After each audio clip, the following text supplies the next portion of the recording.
Hello students, welcome to my channel pharmacy classes, जहां पर आपको मिलेंगे बी फार्मा और डी फार्मा के सारे सब्जेक्ट के लेक्चर्स बहुत इजी पॉइंट वाइज जैसे आपको लिखने होते हैं एग्जाम में। तो चलिए शुरू करते हैं।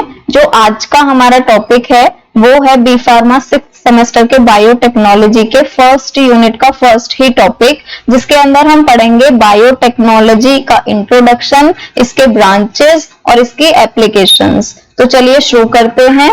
सबसे पहले हम देखेंगे जो बायोटेक्नोलॉजी टर्म है इसका बेसिक मीनिंग क्या होता है। तो बायोटेक्नोलॉजी को अगर हम दो वर्ड्स में डिवाइड कर लें तो ये बायो और टेक्नोलॉजी दो वर्ड से मिलकर बना हुआ है, जिसमें से जो टेक्नोलॉजी है उसका मतलब कोई भी टेक्निक हो गई और जो बायो है इसका मतलब हो गया कोई भी लिविंग चीज। तो बेसिकली बायोटेक्नोलॉजी एक टेक्निक है जिसके अंदर हम कोई भी लिविंग ऑर्गेनिज्म का यूज करके किसी भी एक सब्सटेंस को या तो मॉडिफाई कर सकते हैं या उसको चेंज करके कोई दूसरा बना सकते हैं या फिर इसमें कोई डेवलपमेंट कर सकते हैं। तो बेसिकली जो बायोटेक्नोलॉजी है वो एक टेक्निक है जिसका यूज करके और इस टेक्निक के अंदर ये लिविंग ऑर्गेनिज्म यूज होते हैं। This is important. तो बायोटेक्नोलॉजी एक टेक्निक है जिसका यूज करके हम कोई भी लिविंग ऑर्गेनिज्म यूज करते हैं और किस लिए यूज करते हैं, ताकि किसी प्रोडक्ट को मॉडिफाई कर सकते हैं, उसको चेंज कर सकते हैं या उसके अंदर डेवलपमेंट कर सकते हैं। जो वर्ड बायोटेक्नोलॉजी है ये सबसे पहले यूज हुआ था 1970 में डिस्क्राइब करने के लिए उन प्रोसेस को जो यूज करते हैं लिविंग ऑर्गेनिज्म को प्रोडक्ट बनाने के लिए या कोई भी प्रोसेस को करने के लिए, जैसे कि इंडस्ट्रियल फर्मेंटेशंस जो होते हैं वो भी तो लिविंग ऑर्गेनिज्म यूज करते हैं फर्मेंटेशन करने के लिए। कि अगर हम सेकेंड डेफिनेशन इसका देखें तो कोई भी टेक्निक जो यूज करती है लिविंग ऑर्गेनिज्म को या तो कोई प्रोडक्ट बनाने के लिए या फिर उसको मॉडिफाई करने के लिए या फिर इंप्रूव करने के लिए प्लांट या एनिमल्स को। जैसे अभी बहुत सारे प्लांट आ रहे हैं जो हाइब्रिड प्लांट बोलते हैं जिनको, तो उनके अंदर हम मॉडिफिकेशन कर देते हैं लिविंग ऑर्गेनिज्म को यूज करके, कोई भी मॉडिफिकेशंस कर देते हैं। जैसे भी हमें डिजायर्ड प्रॉपर्टीज चाहिए होती हैं हम उनके अकॉर्डिंग मॉडिफिकेशन कर देते हैं। जैसे पहले जो कॉलीफ्लावर्स आते थे वो थोड़े छोटे आते थे, अभी जो हाइब्रिड कॉलीफ्लावर्स आ रहे हैं वो थोड़े बड़े बड़े आ रहे हैं और उनके कलर में भी डिफरेंस है। ऐसे ही अगर और एग्जांपल देखें तो पहले जो लौकी आती थी वो पतली आती थी, छोटी आती थी, और अभी जो लौकी आ रही है वो थोड़ी बड़ी आ रही है। तो वो हाइब्रिड प्रोडक्ट ही है और वो हाइब्रिड प्रोडक्ट बनाए किससे गए हैं, तो वो बायोटेक्नोलॉजी का यूज करके ही तो बनाए गए हैं। फिर हम माइक्रो ऑर्गेनिजम्स को डेवलप करने के लिए भी बायोटेक्नोलॉजी का यूज करते हैं। जैसे माइक्रो ऑर्गेनिज्म हमें डेवलप क्यों करने होते हैं, तो बहुत सारे एंटीबायोटिक्स भी तो माइक्रो ऑर्गेनिज्म से ही बनते हैं। तो अगर हमें एंटीबायोटिक्स बनाने हैं तो पहले हमें माइक्रोब्स भी तो बनाने पड़ेंगे, उनका भी तो कल्चर करना पड़ेगा। तो उनको कल्चर कर रहे हैं अगर, तो वो भी तो बायोटेक्नोलॉजी ही है। नेक्स्ट देखेंगे बायोटेक्नोलॉजी जो है वो कब स्टार्ट हुई थी, तो ये तब से स्टार्ट हुई थी जब से ह्यूमंस यहाँ पर आए हैं। जब से ह्यूमंस हैं अर्थ पे तब से ही बायोटेक्नोलॉजी है। क्यों है तब से बायोटेक्नोलॉजी, क्योंकि जो ह्यूमंस हैं वो प्लांट भी तो कब से कल्टीवेट कर रहे हैं, प्लांट को कल्टीवेट करना भी तो बायोटेक्नोलॉजी है, क्योंकि प्लांट जो होता है उसके अंदर भी तो लिविंग सेल्स ही होते हैं। तो इसीलिए जो बायोटेक्नोलॉजी है उसका यूज कब से हो रहा है, जब से ह्यूमंस हैं तब से यूज हो रहा है। जैसे कि ह्यूमंस प्लांट करते हैं अपने खुद के क्रॉप्स, जैसे भी उनको चाहिए होता है, अगर उनको वीट चाहिए होता है वो वीट को प्लांट कर लेते हैं, अगर उनको रोज चाहिए तो वो रोज को प्लांट कर लेते हैं। जैसे डोमेस्टिकेट करना एनिमल्स को, फर्मेंट करना जूस को वाइन के अंदर, तो जो जूस होता है उसका फर्मेंटेशन जब करते हैं उसी से तो वाइन बनती है और फर्मेंटेशन करने के लिए हमें क्या चाहिए, माइक्रो ऑर्गेनिज्म चाहिए ना, तो इसमें भी तो यूज हो गया ना लिविंग सेल्स का। तो कोई भी टेक्निक जिसके अंदर अगर हम लिविंग सेल का या लिविंग ऑर्गेनिज्म का यूज कर रहे हैं और उससे कोई दूसरा प्रोडक्ट बना रहे हैं, ये भी तो बायोटेक्नोलॉजी ही हो गई। जैसे हम चीज या ब्रेड बनाते हैं, वो भी तो माइक्रो ऑर्गेनिज्म यूज करके ही बनाते हैं। तो ये सारे के सारे प्रोसेस किसके थ्रू हो रहे हैं, बायोटेक्नोलॉजी के थ्रू। जबकि ये सारे के सारे प्रोसेस तो कब से हो रहे हैं, तो हम ये समझ सकते हैं कि बायोटेक्नोलॉजी कब से यूज हो रही है, ये तब से यूज हो रही है जब से ह्यूमंस अर्थ पे हैं, तब से। नेक्स्ट हम देखेंगे ब्रांचेस बायोटेक्नोलॉजी की। तो ब्रांचेस की अगर बात करें तो बायोटेक्नोलॉजी एक बहुत बड़ा एरिया है जिसको हम मेन 4 ब्रांचेस में डिवाइड कर सकते हैं उनके एप्लीकेशन के बेसिस पे। तो जो फर्स्ट ब्रांच है वो है रेड बायोटेक्नोलॉजी। जो रेड बायोटेक्नोलॉजी है ये बहुत इंपॉर्टेंट है। क्यों इंपॉर्टेंट है, क्योंकि जितनी भी मेडिसिन बनाई जा रही हैं या मेडिकल के अंदर जितनी भी एडवांसमेंट हुई हैं उनके अंदर रेड बायोटेक्नोलॉजी का बहुत बड़ा रोल है।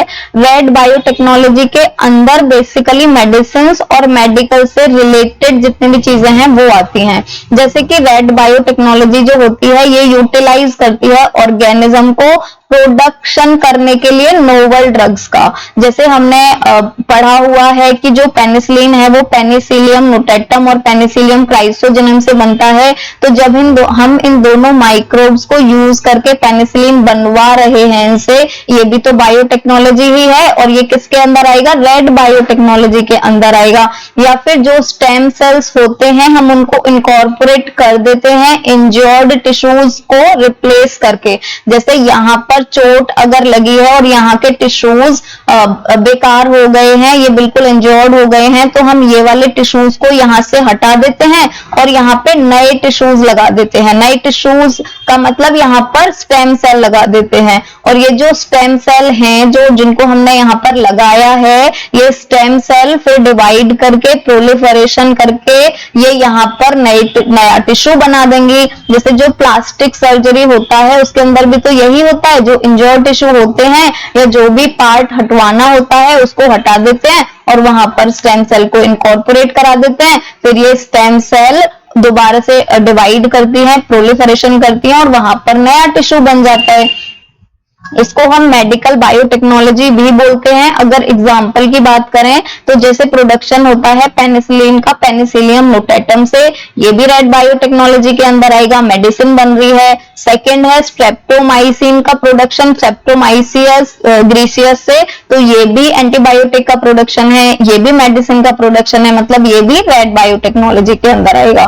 नेक्स्ट जो ब्रांच है वो है ग्रीन बायोटेक्नोलॉजी। तो ग्रीन बायोटेक्नोलॉजी यहाँ से ही समझ आ रहा होगा, ग्रीन से ही जितना भी एग्रीकल्चर या फिर फूड का प्रोडक्शन होता है बायोटेक्नोलॉजी का यूज करके, वो सारे के सारे ग्रीन बायोटेक्नोलॉजी के अंदर आते हैं। जैसे ये अप्लाई होता है एग्रीकल्चर के लिए और प्रोडक्शन करने के लिए पेस्ट रेजिस्टेंट ग्रेन्स को और डिसीज रेजिस्टेंट प्लांट को।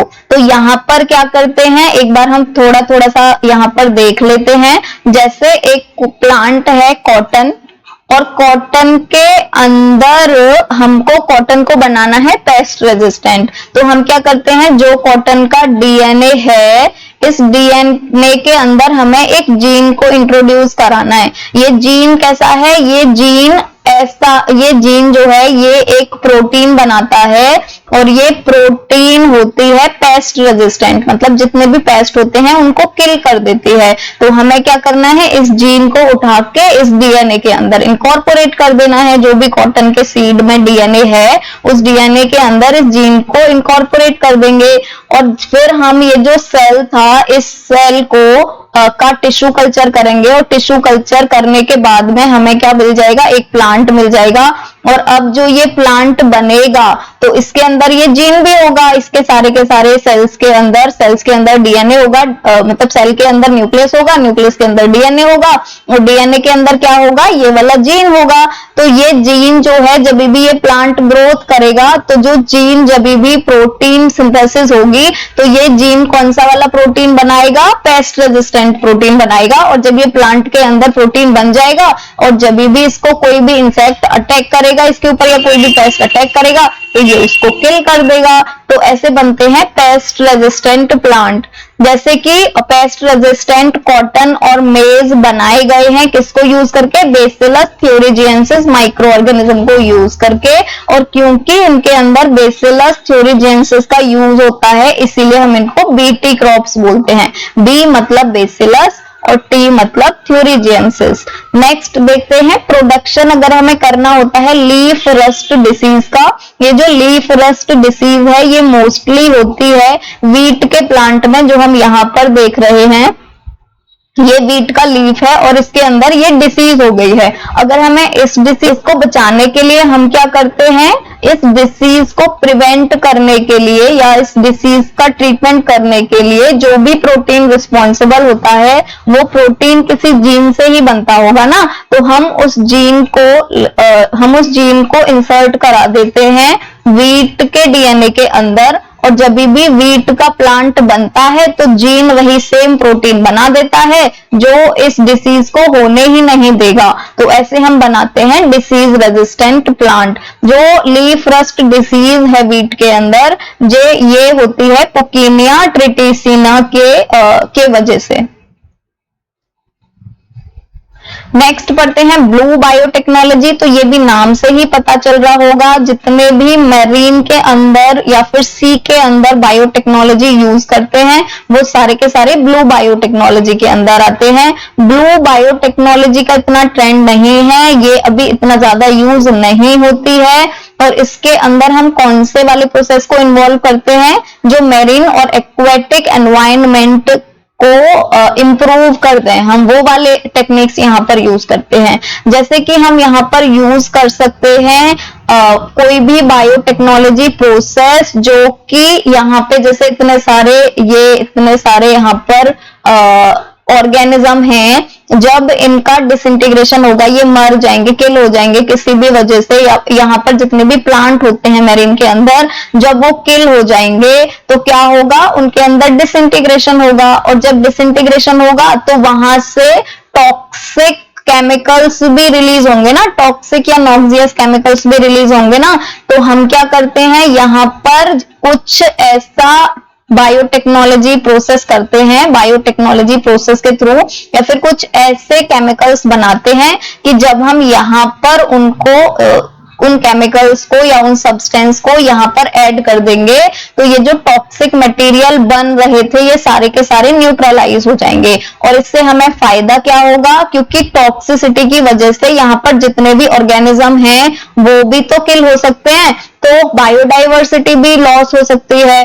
तो बायोडाइवर्सिटी को बचाने के लिए ये बहुत जरूरी है कि जितने भी नॉक्सियस या टॉक्सिक मटेरियल बन रहे हैं सी के अंदर उनको रोकना। नेक्स्ट आता है व्हाइट बायोटेक्नोलॉजी, और व्हाइट बायोटेक्नोलॉजी को ग्रे बायोटेक्नोलॉजी भी बोलते हैं। व्हाइट बायोटेक्नोलॉजी बेसिकली इंडस्ट्रीज में यूज होती है, केमिकल्स बनाने के लिए, टेक्सटाइल्स बनाने के लिए।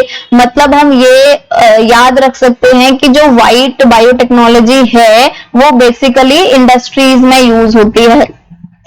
में यूज होती है, जैसे कि प्रोडक्शन करना ऑर्गेनिक एसिड का, मतलब सिट्रिक एसिड का प्रोडक्शन करना फंगाई से, तो ये भी हम इंडस्ट्रीज के अंदर करते हैं। जैसे कि टेक्सटाइल फैब्रिक बनाना माइक्रो ऑर्गेनिज्म से, वो भी इसी के अंदर ही आता है, व्हाइट बायोटेक्नोलॉजी के अंदर। और जब भी हम किसी भी माइक्रो ऑर्गेनिज्म को यूज करके टेक्सटाइल बनाते हैं तो उसको हम बायो फैब्रिकेशन बोलते हैं। नेक्स्ट आते हैं हम एप्लीकेशंस पे बायोटेक्नोलॉजी की, और जो आपके सिलेबस में है वो है बायोटेक्नोलॉजी के एप्लीकेशंस फार्मेसी के अंदर। तो फर्स्ट जो एप्लीकेशन है फार्मेसी के अंदर वो है एंटीबायोटिक प्रोडक्शन। तो पेनिसिलियम और स्ट्रेप्टोमाइसिस ये बहुत ज्यादा इंपॉर्टेंट माइक्रो ऑर्गेनिज्म है जो यूज होते हैं एंटीबायोटिक बनाने के लिए। जैसे पेनिसिलियम यूज होता है पेनिसिलिन बनाने के लिए, एंड स्ट्रेप्टोमाइसिस यूज होता है स्ट्रेप्टोमाइसिन बनाने के लिए।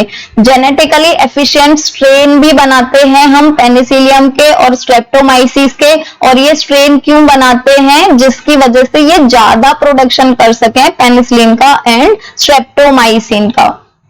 नेक्स्ट आते हैं प्रोडक्शन ऑफ हार्मोन इंसुलिन। तो इंसुलिन जो है, जैसे आप लोगों को पता होगा, इंसुलिन जो है ये हम किसको देते हैं, डायबिटिक पेशेंट को देते हैं उनके ब्लड ग्लूकोज लेवल को लोअर करने के लिए। तो बेसिकली जो इंसुलिन होती है इसको हम पहले बनाते थे काऊ से एंड पिग से, लेकिन ये जो इंसुलिन होता था जो हम काऊ से और पिग से बनाते थे, ये इंसुलिन डिफरेंट होता था ह्यूमन इंसुलिन से।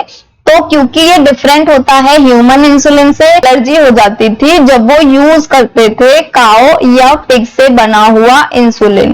तो फिर क्या हुआ, जो ह्यूमन जीन रिस्पॉन्सिबल होता है इंसुलिन बनाने के लिए, जैसे जो हमारे अंदर, हमारे डीएनए के अंदर जो जीन है, सपोज करो ये जीन है और ये हमारे अंदर बनाने के लिए रिस्पॉन्सिबल होता है इंसुलिन।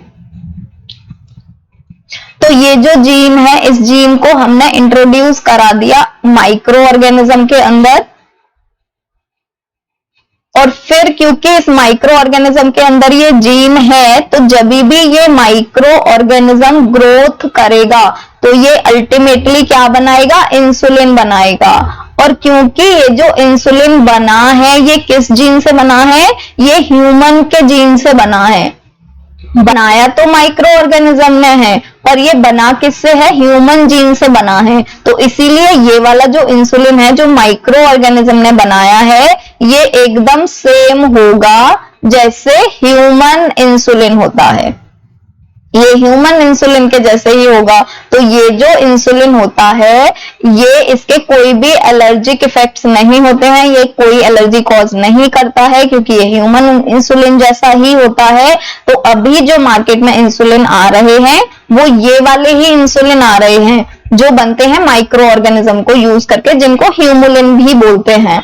तो ये वाले इंसुलिन आ रहे हैं। अभी जो काऊ और पिग वाले थे, अभी वो इंसुलिन बनते नहीं हैं इंडस्ट्री के अंदर क्योंकि उनसे एलर्जीज हो जाती हैं। नेक्स्ट देखेंगे प्रोडक्शन ऑफ वैक्सीन्स। तो वैक्सीन्स बनाने के लिए क्या करते हैं, एंटीजेनिक कोडिंग जीन जो हैं उनको इंट्रोड्यूस करा देते हैं बैक्टीरिया के अंदर। और जब भी कोई भी बैक्टीरिया या डिसीज कॉजिंग बैक्टीरिया हमारी बॉडी के अंदर इंट्रोड्यूस होता है, तो ऑलरेडी हमारी जो बॉडी है उसने बना लिए होते हैं एंटीबॉडीज। जैसे अगर इसको डिटेल में समझें तो ये एंटीजेनिक कोडिंग जीन है, और जब भी ये जीन को इंट्रोड्यूस कराया जाएगा ह्यूमन बॉडी के अंदर तो ह्यूमन बॉडी एंटीबॉडीज बना लेगी। अभी ह्यूमन बॉडी के अंदर एंटीबॉडीज हैं। अब ये वाला जो एंटीजन कोडिंग जीन था, ये जिस भी डिसीज को कॉज करने के लिए रिस्पॉन्सिबल था, वो माइक्रो ऑर्गेनिज्म जब भी ह्यूमन बॉडी के अंदर अटैक करेगा तो ह्यूमन बॉडी ने तो ऑलरेडी एंटीबॉडीज बना लिए हैं, तो ह्यूमन बॉडी उस माइक्रो ऑर्गेनिज्म को किल कर देगी या उसको न्यूट्रलाइज कर देगी। नेक्स्ट पढ़ते हैं प्रोडक्शन ऑफ एंजाइम। जो कुछ यूजफुल एंजाइम्स हैं जो प्रोड्यूस करे जाते हैं रिकॉम्बिनेंट डीएनए टेक्नोलॉजी से। जैसे यूरोकाइनेज जो होता है ये फाइब्रिनोलाइटिक एजेंट होता है, जो फाइब्रिन के थ्रेड्स होते हैं उनको ये डिग्रेडेशन कर देता है, तो अल्टीमेटली जो ब्लड क्लॉट होता है वो डिग्रेड हो जाता है। तो यूरोकाइनेज जो होता है ये ब्लड क्लॉट को डिसॉल्व कर देता है। और ये जो यूरोकाइनेज है ये कैसे बनाया जाता है, तो जेनेटिकली इंजीनियर्ड माइक्रो ऑर्गेनिज्म से बनाया जाता है रिकॉम्बिनेंट डीएनए टेक्नोलॉजी को यूज करके। नेक्स्ट पढ़ते हैं बायोफार्मास्यूटिकल ड्रग डेवलपमेंट। तो अभी हम जो पहले पढ़ा था यहाँ पर ह्यूमन हार्मोन के बारे में, इंसुलिन के बारे में जो पढ़ा था वही ही यहाँ पर है। जो रिकॉम्बिनेंट ह्यूमन इंसुलिन होता है जिसको हम बोलते हैं ह्यूमुलिन, इसका नाम ह्यूमुलिन भी होता है। तो ये जो ह्यूमुलिन है ये फर्स्ट रिकॉम्बिनेंट मेडिसिन है पूरे वर्ल्ड में, जिसको प्रोड्यूस किस कंपनी ने किया था, तो जेनेटेक नाम की एक कंपनी थी, उसने इसको प्रोड्यूस किया था 1982 में। अभी जितने भी जो काऊ से या जो पिग से जितने भी इंसुलिन बनाए जा रहे थे, अभी वो उनको कंप्लीटली रिप्लेस कर दिया है ह्यूमुलिन ने, जो रिकॉम्बिनेंट डीएनए टेक्नोलॉजी के थ्रू बनाते हैं। इसने पूरा का पूरा रिप्लेस कर दिया है, वो पूरे के पूरा उनका मार्केट वेनिश हो गया है। जीन थेरेपी के बारे में पढ़ते हैं। नेक्स्ट जेनेटिक इंजीनियरिंग है, वो एक दिन ऐसा भी आएगा कि जेनेटिक इंजीनियरिंग के थ्रू एक ह्यूमन है, उसके अंदर जो डीएनए है, डीएनए के अंदर ये वाला जीन है, और ये जीन रिस्पॉन्सिबल है डिसीज कॉज करने के लिए। तो एक दिन जीन थेरेपी के थ्रू ये भी किया जा सकता है कि ये जो जीन रिस्पॉन्सिबल है डिसीज कॉज करने के लिए, इस जीन को यहां से रिमूव कर दिया जाए और इसकी जगह एक नॉर्मल जीन इंट्रोड्यूस कर दिया जाए यहां पर। तो ये भी आने वाले कुछ सालों में हो जाएगा।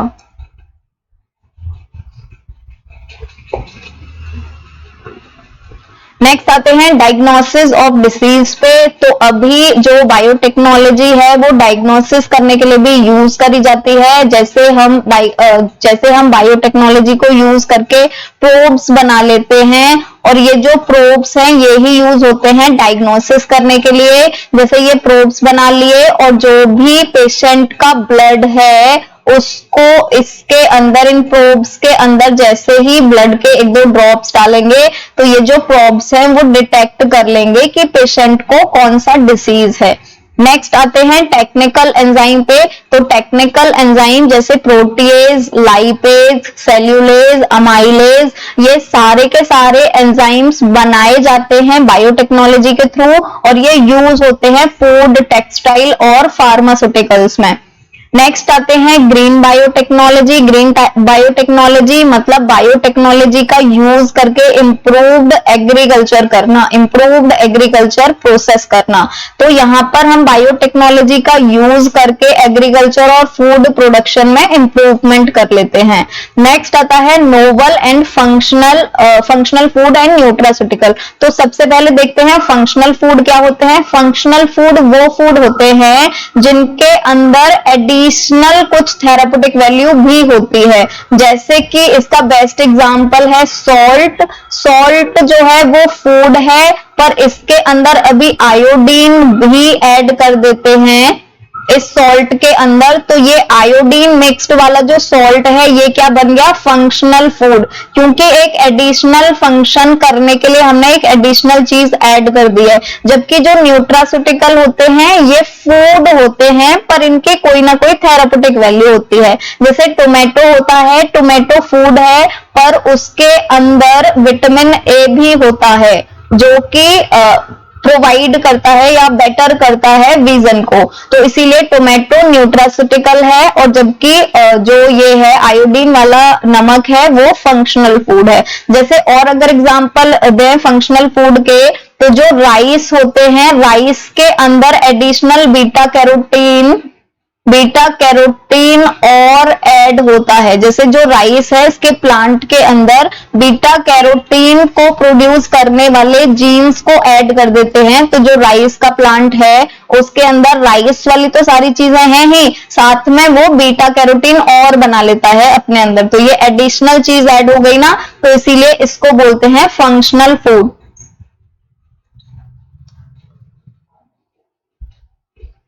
नेक्स्ट आते हैं डेवलपमेंट ऑफ ट्रांसजेनिक प्लांट। तो ट्रांसजेनिक प्लांट का मीनिंग क्या है, जेनिक मतलब जीन और ट्रांस मतलब ट्रांसफर कर दिया गया है। तो कोई भी प्लांट जो जीन को ट्रांसफर करके बनाया जाता है उसी को ही ट्रांसजेनिक प्लांट बोलते हैं। जैसे जीन इंट्रोड्यूस करके हम कैसे कैसे प्लांट बना सकते हैं, हम प्लांट बना सकते हैं disease resistant, pest resistant and drought resistant. यही वाले उनके अंदर हमें जीन्स इंट्रोड्यूस करने हैं जो इन फंक्शंस के लिए रिस्पॉन्सिबल हैं, और हमें वैसे ही प्लांट ऑब्टेन हो जाएंगे। फिर नेक्स्ट आता है प्रोडक्शन ऑफ ट्रांसजेनिक एनिमल्स। तो यहां पर अभी हम प्लांट के बारे में ही पढ़ रहे थे, पर ट्रांसजेनिक एनिमल्स भी बनाए गए हैं। जैसे ह्यूमन मिल्क जो होता है उसके अंदर प्रोटीन होता है कैसीन। ये जो कैसीन प्रोटीन होता है ये किसी जीन से तो बनता होगा ना, तो ये कैसीन प्रोटीन जिस भी जीन से बनता है, इस जीन को हमने इंट्रोड्यूस करा दिया काऊ के अंदर या गोट के अंदर। तो अभी ये जो काऊ या गोट हैं जब भी ये मैच्योर हो जाएंगी, बड़ी हो जाएंगी, और जब ये मिल्क प्रोड्यूस करेंगी तो उस मिल्क के अंदर क्या होगा, कैसीन प्रोटीन होगा। क्योंकि हमने कैसीन प्रोटीन को बनाने वाले या उनको प्रोड्यूस करने वाले जीन्स को इंट्रोड्यूस कर दिया था ना, तो अभी वो जीन्स कैसीन बना लेंगे काऊ और गोट के अंदर। अगर और एग्जांपल देखें, जैसे कैटफिश, सैल्मन या गोल्ड फिश होती है, उसके अंदर भी हम जीन इंट्रोड्यूस करा देते हैं। कौन सा जीन? जो ह्यूमन ग्रोथ हार्मोन बनाता है। तो जब भी ये भी मैच्योर होंगे तो इनके अंदर भी क्या बन जाएगा? ह्यूमन ग्रोथ हार्मोन बन जाएगा, और इसको फिर हम इनसे एक्सट्रैक्ट आउट करके यूज कर सकते हैं डॉर्फ जितने भी लोग होते हैं उनके ट्रीटमेंट के लिए। Thank you.